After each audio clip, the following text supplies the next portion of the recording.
అనంతపురంలో విమానాశ్రయం వస్తోందా అంటే ఎస్, ఇది నిజం. చాలా రోజుల నుంచి అనుకుంటున్నారు కానీ ప్రభుత్వం ఆ దిశగా అడుగులు వేస్తోందని మనకున్న సమాచారం.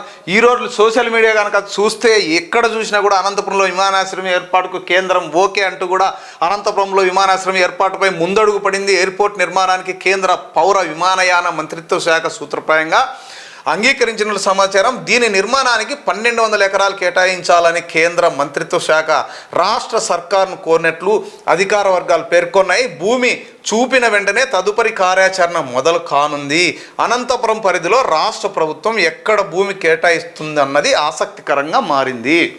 అనంతపురం జిల్లాలోనే, ఎందుకంటే ఆల్రెడీ సత్యసాయి జిల్లాలో పుట్టపర్తిలో ప్రశాంతి నిలయంలో ఎయిర్పోర్ట్ ఉంది, మనకు తెలుసు.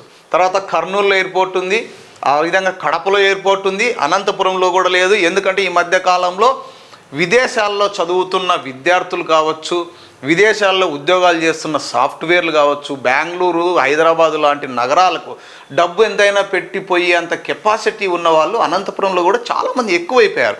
మరి ఎక్కడొస్తుంది ఏంది అంటే మనకున్న సమాచారం ఏంటంటే ఇది master layout plan central university of Andhra Pradesh Anantapur. ఇది already central jail, open air jail Jantaluru అంటారు.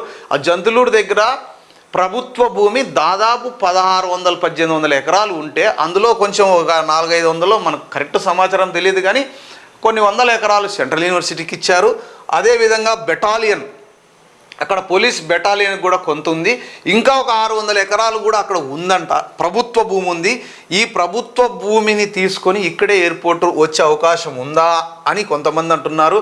ఎందుకంటే ఇక్కడ ఆల్రెడీ పామురాయి నుంచి నేషనల్ హైవే తాడపత్రికి లింక్ రోడ్డు కలిపారు, 4 వే. అది కూడా నేషనల్ హైవే పామురాయి నుంచి తాడపత్రి రోడ్లకి ఒకటి ఉంది. తాడపత్రి నుంచి బుక్కరాయ సముద్రం మీదుగా తాడపత్రి రోడ్డు నార్పల్కి ఒక రూట్ వస్తుంది. అదేవిధంగా చెరువుకట్ట మీద నుంచి ఇట్లా వస్తుంది. ఔటర్ రింగ్ రోడ్డు కూడా తీసుకొచ్చే అవకాశం ఉంది. ఒకవేళ ఇన్ కేస్ అక్కడ కనుక రన్వే తక్కువ వస్తే నాయనిపల్లి క్రాస్ దగ్గర కూడా ఎక్కువ భూమి అందుబాటులో ఉంది. అక్కడ ఎయిర్పోర్ట్ అయితే బాగుంటుంది. ఆల్రెడీ నేషనల్ హైవే ఉంది, అక్కడ నుంచి లింక్ రోడ్లు కూడా ఉన్నాయి. బత్తలపల్లి, ధర్మారం అటు కూడా బెంగళూరుకి వెళ్ళే వాళ్ళు కూడా దగ్గర ఉంటుంది.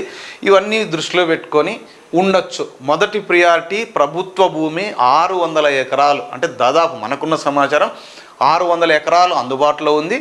దాంతోపాటు కూడా ఇంకా కొంచెం సేకరించే అవకాశం కూడా ఉండొచ్చు. సెంట్రల్ యూనివర్సిటీ పక్కనే సెంట్రల్ జైలుకు సంబంధించిన జంతులూరు దగ్గర ఆ నీలంపల్లి, జంతులూరు, చెదుల్లా ఆ మధ్య ఏరియాలో ఎయిర్పోర్ట్ రావచ్చు అనేది ఒకటి.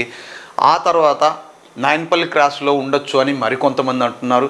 లేదు కూడేరు ప్రాంతంలో ఉండొచ్చు. ఆర్థిక శాఖ మంత్రి కూడా కూడేరు సైడు, అంటే వాళ్ళ నియోజకవర్గంలో ఎయిర్పోర్ట్ ఉండే విధంగా పావులు కదుపుతున్నారు అని మనకున్న సమాచారం. ఏది ఏమైనా అనంతపురానికి మాత్రం మహర్దశ పట్టనుందా అంటే ఎస్, అనంతపురానికి విమానాశ్రయం 1 సంవత్సరంలోగా అడుగులు పడే అవకాశం ఉంది. 1 సంవత్సరం లోపే భూమి పూజ కూడా చేస్తారని మనకున్న సమాచారం. ఏది ఏమైనా సెంట్రల్ యూనివర్సిటీ కావచ్చు, అంటే జంతులూరు పొలంలో సెంట్రల్ జైలుకు సంబంధించిన పొలంలో కావచ్చు, నాయనపల్లి క్రాస్లో కావచ్చు, కూడేరు దగ్గర కావచ్చు, ఈ 3 చోట్ల ఏదో ఒక చోట ఎక్కువ బలంగా వినిపిస్తున్నది మాత్రం ఆ నాయనపల్లి క్రాసు, జంతులూరు, అంటే జైలుకు సంబంధించిన భూమి. ఈ 2 చోట్ల ఉండే అవకాశం ఉంటుంది అని రాజకీయ విశ్లేషకులు, కొంతమంది అధికారులు అనుకుంటున్న విషయం ఏపీ 39 టీవీ దృష్టికి వచ్చింది. అందుకనే మనం అంత బలంగా చెప్పగలుగుతాం.